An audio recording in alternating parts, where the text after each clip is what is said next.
सततच्या सुट्ट्या आणि वर्षाचा शेवट या पार्श्वभूमीवर 8वे ज्योतिर्लिंग असलेल्या औंढा नागनाथ मंदिरामध्ये भक्तांनी मोठी गर्दी केल्याचं पाहायला मिळालंय। सरत्या वर्षाला निरोप देत नवीन वर्षाचा नवीन संकल्प करण्यासाठी मोठ्या प्रमाणात भक्त नागनाथ चरणी लीन होण्यासाठी नागनाथाचे दर्शन घेण्यासाठी या ठिकाणी आल्याचं पाहायला मिळालंय। भारतातल्या 12 ज्योतिर्लिंगांपैकी 8वं ज्योतिर्लिंग असलेल्या नागनाथ देवस्थानाकडून दर्शनासाठी आलेल्या भक्तांना फराळ पाण्याची व्यवस्था करण्यात आली आहे।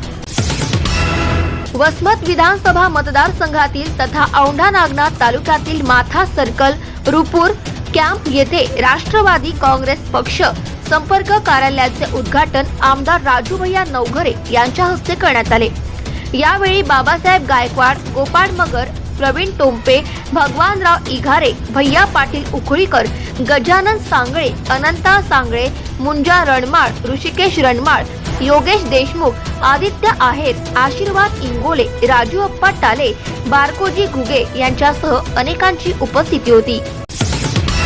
पोलीस अधीक्षक श्री जी श्रीधर यांनी हिंगोली जिल्ह्यात चिनी मांजा विक्रीवर आळा घालण्यासाठी वेगवेगळे पथके स्थापन केले आहेत, तर चिनी नायलॉन मांजा विक्री करणारे पतंग विक्रेत्यांना दुकानावर छापा मारून गुन्हे दाखल करण्याच्या सूचना दिलेल्या आहेत। त्या अनुषंगाने स्थानिक गुन्हे शाखेचे पोलीस निरीक्षक विकास पाटील यांच्या मार्गदर्शनाखाली हिंगोली जिल्ह्यात नायलॉन मांजा विक्री संदर्भाने कार्यवाही चालू आहे। आज रोजी पोलीस स्टेशन हिंगोली ग्रामीण हद्दीत खटकाळी बायपास परिसरात राणी सती मंदिराजवळ इसम नामे सूर्यकिरण मदनलाल बगडिया गंगानगर हिंगोली यांनी सदर ठिकाणी नायलॉन मांजा विक्री करीत आहे अशी माहिती मिळाल्यावरून पोलीस उपनिरीक्षक विक्रम विठू बोने यांच्या पथकाने छापा मारून 40 नायलॉन मांजाचे रोल अंदाजे किंमत 20,000 रुपयाचा मुद्देमाल जप्त करून मांजा विक्रेत्याविरुद्ध हिंगोली ग्रामीण पोलीस स्टेशन येथे गुन्हा दाखल केलाय।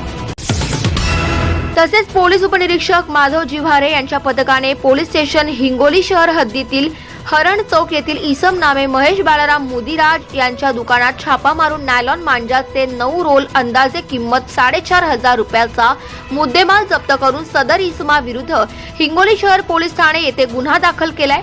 तसेच महावीर चौक हिंगोली येथील इसम नामे संतोष नारायण धाबे यांच्या पतंग विही सेंटर मध्ये छापा मारून नायलॉन मांजाचे 11 रोल जप्त करीत ही कार्यवाही करण्यात आली आहे। मांजा नायलॉन विक्रेत्याविरुद्ध ठिकठिकाणी कार्यवाही होत असताना सहाय्यक पोलीस निरीक्षक शिवसाम घेवारे यांच्या पथकाने सावरकर नगर हिंगोली येथील साहू पतंग विक्री सेंटर येथे तसेच कळमनुरी आणि सिरसम येथे सुद्धा पतंग विक्री दुकानात छापे मारून नायलॉन मांजा विक्री संदर्भात झाडाझडती घेण्यात आली। तसेच सहाय्यक पोलीस निरीक्षक राजेश मलपिलू यांचे पथक वसमत शहर आणि परिसरात नायलॉन मांजा विक्री संदर्भात पतंग विक्रेत्यांच्या दुकानांची झाडाझडती घेत आहे। नायलॉन मांजा बाळगू नये आणि विक्री करू नये जेणेकरून पर्यावरणास आणि मानवी जीवितास हानी पोहोचणार नाही। जो कोणी नायलॉन मांजा बाळगताना किंवा विक्री करताना आढळल्यास भारतीय दंड संहिता आणि पर्यावरण संरक्षण कायद्यान्वये गुन्हे दाखल करून कठोर कारवाई करण्यात येईल तथा पोलिसांनी दिलेल्या सूचनांचे पालन करून प्रशासनास सहकार्य करावे असे आवाहन हिंगोली जिल्हा पोलीस दलातर्फे पतंग विक्रेत्यांना करण्यात आले। Subscribe now and press the bell icon. Never miss an update.